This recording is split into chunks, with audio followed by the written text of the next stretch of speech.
Welcome to episode 2 of EQA GCSE History, the First World War. In our last episode, we explored the alliance system and the outbreak of the First World War. In this episode, we will explore the early onset of the war, stalemate, and crucial battles.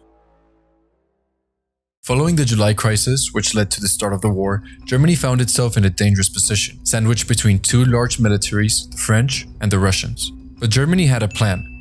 General von Schlieffen of the German army created the Schon Plan, intended to invade France as fast as possible before Russia could mobilize its forces.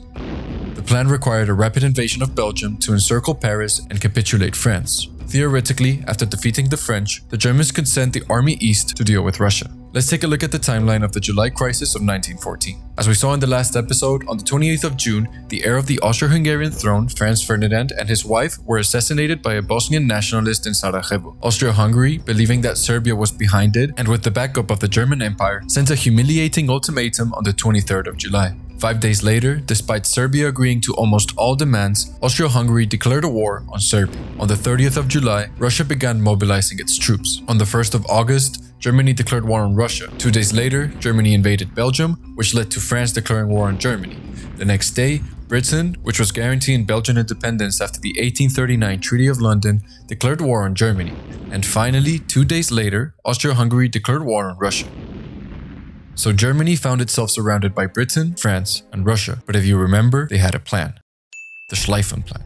Let's take a look at why this didn't happen. First, the Germans didn't anticipate any level of Belgian resistance. The Germans needed a swift and accurate advance for the plan to succeed, which the Belgian army and people did not allow. Although Germany advanced, heavy Belgian resistance and guerrilla warfare led to frustration for many in the German army, who resorted to the inhumane and brutal treatment of Belgian civilians. After the Belgian delayed German advances, the French activated Plan 17, a strategy that saw France launch an all-out attack across the Franco-German border into the formerly held territory of Alsace-Lorraine. This attack was a disaster, with the French losing 200,000 troops in 12 days, but these attacks still delayed German advances. Finally, the British Expeditionary Force, or the BEF, also helped slow down the German advance. These British forces were well trained and well equipped, which caused significant delays and supported the French effort to mount a defense. By September 1914, everything was on the line, as the Germans had made progress but began slowing down. However, to everyone's surprise, the Russians mobilized their forces far quicker than anyone expected, and started successfully invading Germany and Austria-Hungary. Because of this, Germany had to move an estimated 100,000 troops from the west to the east. Since the Schlieffen Plan was out of the window, Germany prepared an all-out attack against France. As the French and British troops mounted the defenses near Paris, Germany successfully pushed through Belgium, reaching the River Marne only 48 kilometers from the French capital of Paris. General von Kluck of the right wing of the German forces had received an order to attack around the west and south of Paris to encircle the French and British armies. Instead, he decided to turn to his right flank to encounter the 6th French Army. This action proved a mistake, exposing a gap in the German advance. The French and British Expeditionary Force exploited this error, forcing the German line to fall back, where German soldiers successfully dug in, ready to defend themselves. This led to a stable western front filled with tunnels, barbed wire, and trenches from the English Channel to the Swiss Alps. By 1915, these complex tunnel systems led to trench warfare. The German, French, and British armies had perfected the defensive positions by digging deep trenches with dugouts. Battling between both sides became quite repetitive. Armies were heavily fortified with barbed wire lines, long-range artillery, and machine guns, separated by no man's land. After hours, days, or even weeks of artillery bombardment, soldiers would leave their positions to attempt to take control of enemy trenches. If this wasn't hard and horrifying enough, the Germans introduced the use of poison gas in 1915, while tanks were first used by the British in 1916. Aeroplanes also played a role in this type of warfare, but we will discuss these type of developments in the next episode. As you can imagine, living and fighting in these trenches was a horrible experience. Although soldiers attempted to lighten up the mood by making friends, playing football, and other mid-war activities, after watching fellow soldiers and friends die and being in constant danger and fear, multiple soldiers suffered from horrific experiences, as many were left shell-shocked and suffered from PTSD after returning home. This type of warfare was not by choice. Both sides preferred a faster and more mobile war, but both giant armies were already stationed. Soldiers, barraged by constant artillery and machine gun fire, found it impossible to break each other's defenses, leading to heavy death tolls for both sides on the Western Front. This type of battle led to a war of attrition, which is a war where both sides try to wear each other out until they win. It was clear that this type of trench warfare and the war of attrition would benefit no one, especially the soldiers suffering from the nightmarish conditions of the trenches. The British were aware of that and looked outside of Europe for answers. In November 1914, the Ottoman Empire declared war against the powers of the Triple Entente, joining the Central Powers, opening a new front for the Russians in the now World War.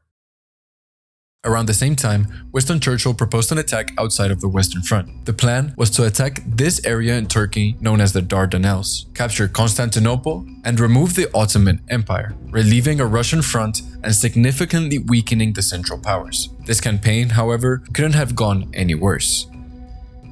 Like the Germans in the Schon Plan, the British needed a swift naval invasion to defeat and collapse the Ottoman opposition. However, major logistical issues and a lack of planning turned the campaign from hope to disaster.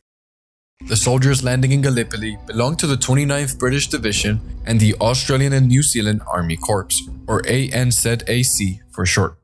Mirroring the Western Front, trench warfare quickly took hold at Gallipoli. The hot summer shores saw countless rotting bodies, and with them agonizing smells, diseases, and millions of flies.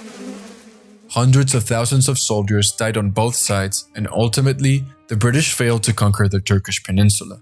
The campaign officially ended in January 1916 after the British forces evacuated. After this failure, both sides attempted to finish the war on the Western Front with large, bloody, and critical battles. By the start of 1916, Germany had been successful in most of its battles, but victory was nowhere closer than 2 years before. With growing tensions and expectations back home, Germany needed a new strategy. Germany believed that if France would be struck with a shattering blow, they would eventually ask Britain and Germany for peace. In the Battle of Verdun, Germany used attrition tactics to capture the strategically insignificant but historically important fortress of Verdun in February 1916. Therefore, the French forces did not give up this fort easily. After a bloody battle of attrition, both sides savagely attacked each other with no remorse, making heavy use of artillery, poison gas, and flamethrowers. The Battle of Verdun was a great victory for the French, but destroyed a huge chunk of their army. It was the first undeniable setback for the Germans, which further intensified tensions with the starving civilian population. At the same time, in 1916, Britain planned an assault to help pull German soldiers away from attacking the French at Verdun. The Battle of the Somme, which started in July 1916, saw the British learning from the failed Gallipoli landing, this time with meticulous preparation for the battle. During a whole week before the attack, the British fired around 1.5 million shells of artillery. However, many of these shells were duds, and the well-dug German soldiers avoided much of the colossal bombardment. When the British soldiers came out of the trenches to attack, they were unexpectedly faced with heavy fire. 20,000 British soldiers died on the first day of this battle, which became the deadliest day in the history of the British Army. This battle saw the Allies lose around 600,000 men, with the Germans experiencing similar losses, all for an advancement of 16 kilometers of land.